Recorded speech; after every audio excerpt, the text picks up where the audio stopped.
Summer makeup exam 2 ಒಂದೇ. ಈ doubt ತುಂಬ ಜನರಿಗಿತ್ತು. ಹಾಗಾಗಿ ವಿಡಿಯೋ ಮಾಡ್ತಿರೋದು. ಸಮ್ಮರ್ ಎಕ್ಸಾಮ್ ಅಂದ್ರೂ ಒಂದೇ, ಮೇಕಪ್ ಎಕ್ಸಾಮಿನೇಷನ್ ಅಂದ್ರೂ ಒಂದೇ. ವಿಡಿಯೋ ಹೇಳಿರೋ ಪ್ರಕಾರ ಇದು ಒಂದು ನಿಮ್ಮ ಡ್ರಾಫ್ಟ್ ಟೈಮ್ ಟೇಬಲ್ ಆಗಿದೆ. ಫಸ್ಟ್ ಸೆಮ್ ಸಬ್ಜೆಕ್ಟ್ಸ್ ಏನಾದರೂ ಬ್ಯಾಕ್ಲಾಗ್ ಇದ್ದರೆ ಅಥವಾ ಸೆಕೆಂಡ್ ಸೆಮ್ ಬ್ಯಾಕ್ಲಾಗ್ ಇದ್ದರೆ ಈ ಒಂದು ಸಬ್ಜೆಕ್ಟ್ನ ನೀವು ಫಾಲೋ ಮಾಡ್ಬೋದು. ಆ್ಯಂಡ್ ಇದು ಬಂದ್ಬಿಟ್ಟು 2025 ಸ್ಕೀಮ್ದು ಟೈಮ್ ಟೇಬಲ್ ಆಗಿದೆ. ನೀವೇ ನೋಡ್ತಿದ್ದೀರಾ, ಗ್ಯಾಪ್ಸ್ ಇರಲ್ಲ. ಈ ಒಂದು ಮೇಕಪ್ ಅಥವಾ ಸಮ್ಮರ್ ಎಕ್ಸಾಮ್ ಆಗಿರೋ ರೀಸನ್ಗೆ ನಿಮಗೆ ತುಂಬ ಗ್ಯಾಪ್ಸ್ ಕೊಡಲ್ಲ ಅವರು.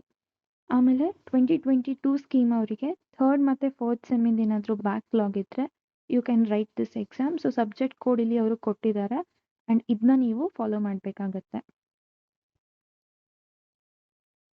ಆ್ಯಂಡ್ ಅದ್ರ ಜೊತೆಗೆ 2022 ಸ್ಕೀಮ್ ಅವ್ರದ್ದೇ 5th ಮತ್ತು 6th ಸೆಮ್ ಬ್ಯಾಕ್ಲಾಗ್ ಇದ್ದರೆ ಈ ಟೈಮ್ ಟೇಬಲನ್ನು ಅವರು ಫಾಲೋ ಮಾಡ್ತಿದ್ದಾರೆ. ಇಲ್ಲಿ ನಿಮ್ಗೇನು ಅರ್ಥ ಆಗಬೇಕು ಅಂದರೆ, ಸಿಮಿಲರ್ಲಿ BCA BBA ಎಲ್ಲ ಕೊಟ್ಟಿದ್ದಾರೆ. But as my followers are only from 2022 scheme ಮತ್ತು 2025 ಸ್ಕೀಮ್ ಆಗಿರೋ ರೀಸನ್ಗೆ ನಾನು ಇಷ್ಟೇ ಎಕ್ಸ್ಪ್ಲೇನ್ ಮಾಡ್ತಿರೋದು. And for passing package you can join active catalysts WhatsApp channel. ನಾನು ಅಲ್ಲಿ ಹಾಕ್ತಿರ್ತೀನಿ. Question plus answer minimal questions ಇರುತ್ತೆ. Around 5 questions I'll be giving per module to study for backup or makeup exam.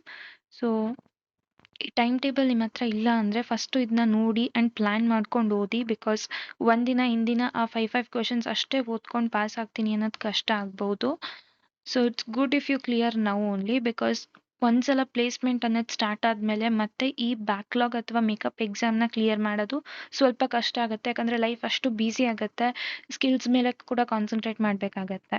Nothing to worry, you can clear it. But make sure ನೀವು at least 4 to 5 days ಮುಂಚೆನೇ ಓದಕ್ಕೆ start ಮಾಡ್ತೀರಾ, at least for the makeup or backlog exam.